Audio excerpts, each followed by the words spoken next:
Every year, thousands of people buy a used car, drive it home, and find out within a month it needed thousands of dollars in repairs the seller never mentioned. The scary part, most of those problems were visible the whole time, if you knew what to look for. In this video, I'm walking you through the 7 things you should check before you buy any used car. Private seller or dealer, doesn't matter. Takes 10 minutes and it could save you thousands. First, walk around the car in direct sunlight and look at the panel gaps, the space between each body panel. If one side has a wider or uneven gap compared to the other, that panel's likely been removed and reinstalled, usually after a collision. While you're at it, check the paint. Different panels with slightly different color or texture usually means a repaint, again often after damage. Second, the tires. Uneven wear, more worn on one edge than the other, can mean an alignment or suspension problem. And if all 4 tires are different brands, that's usually a sign of deferred maintenance, or a repair that needed a quick tire swap. Pop the hood, you're looking for fluid leaks or residue, corrosion on the battery terminals, and how the engine sounds at idle.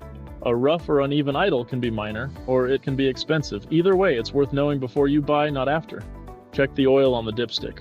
It should be a clear amber, not dark or gritty. Check the coolant level and color, and if it's an automatic, check the transmission fluid. If it smells burnt or looks dark, that's one of the most expensive repairs on the whole car. Inside, look at wear on the pedals, seat, and steering wheel, and compare it to the odometer. Heavily worn pedals on a car that supposedly has low mileage is a classic red flag. Also, take a breath. A musty smell or water staining can mean past flood damage, which is a serious problem. Test everything electronic: windows, locks, air conditioning, the infotainment screen, the reversing camera. Sellers rarely bring up a broken feature unprompted, so it's on you to check every single one. Last, and maybe most important, the test drive. Start the car cold if you can, since some problems disappear once the engine warms up.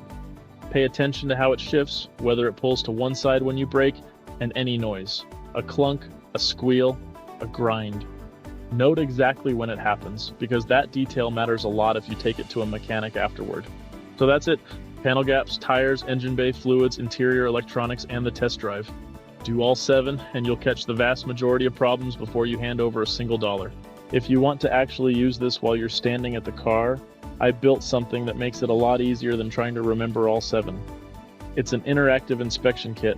You tap each issue as you find it, and it scores the car live and tells you whether to buy, negotiate, or walk away. Links in the description.